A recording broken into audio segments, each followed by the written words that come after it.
Everyday superpower, where we talk body language, relationships, human dynamics, and everything in between. But bing, I got a good bit of game for you today, so listen in wisely, young Padawan. They will tell you what they think of you and others. Just listen in because you're missing out on the message. Yes, you're speaking to someone and they'll crack a joke and they'll say, "Are you dumb?"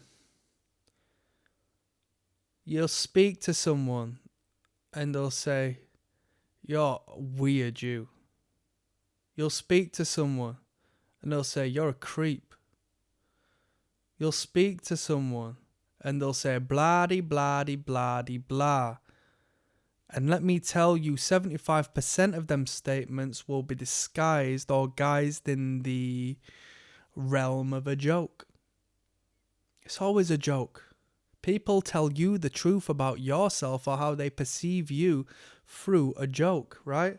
Because it's a great way of expressing that internalized expression and package it in some sort of pseudo-hypnotic means that allows to tell you a message or suggests you a message without giving you the hard-hitting hammer to the head, the brutality of truth as to what they actually think of you.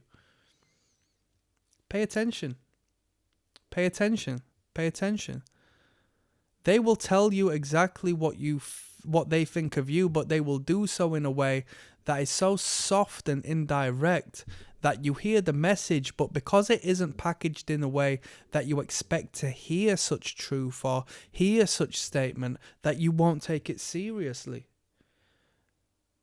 Eradicate tonality. Eradicate a precursive statement in the sentence. Eradicate laughter and a portrayal of emotion, and just listen to what they're saying for a moment. I did a video some long time back, and if anything, I think that's like my thing, because I've not heard anybody come up with the same concept, but I spoke on body language and I spoke on nonverbal communication and how someone can be speaking to you so different to what their body is portraying. I called the video "Take a photo of them and see what it's..." I don't flipping know. I just said take a photo of them and see what it represents, right? If I'm speaking to you saying, "Oh, I love you so much," but I'm speaking that with a snarl on my face and a furrowing of the brow, and a photo was taken of me at that particular time, it does not matter of the words that are coming out of my mouth or the message I'm trying to express, because from the outside looking in, you would see that photo and see a man who is telling the truth, and that is one of anger, of disdain, of something contrary to the verbal message they are expressing. And they don't teach you how to read body language because of these things, because politicians won't be able to get any degree of power over you because you would be able to read everything they really meant, right? And it fills me with fire, does that. So what I'm saying is, this is a consideration of that. It's a parallel of that, by looking at the sentence one gives to you and the message that's embedded in that sentence, and ridding of the persona that is masking the statement that is within. If I come to you and I say, "Hey, you doing all right?" If I'm your boss, yeah, and you're working for me, and I come to you and I say, "Hey, all right? You only just got out of bed?" "Oh, yeah.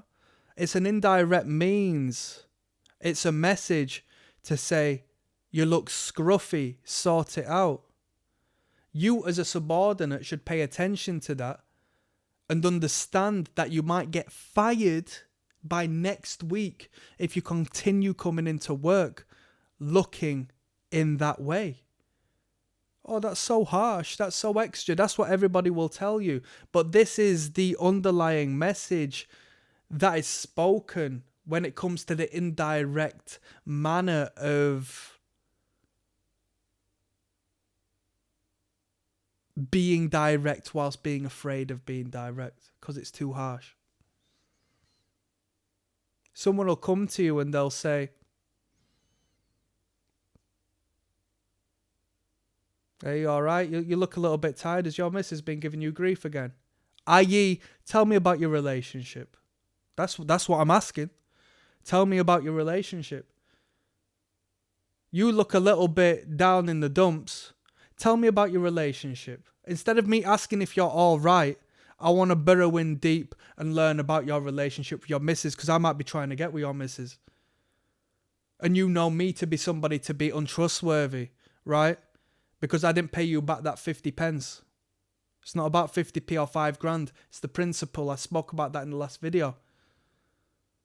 Do you see how these patterns align? So now I'm coming to you as what you should perceive as an untrustworthy person. Not because your boundaries are like, oh, it's only 50 pence, I'm a millionaire. No. It's the principle, and you should understand the masculine principle that one should pay back every single penny that is due, right?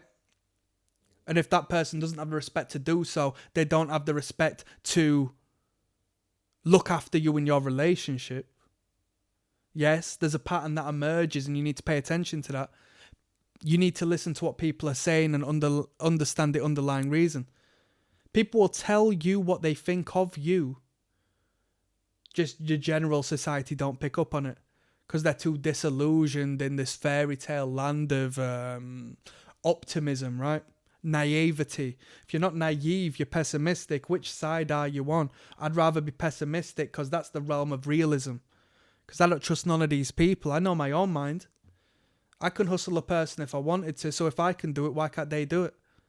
Come on. Pay attention to what people say. On that note, I'm signing out, people. Peace.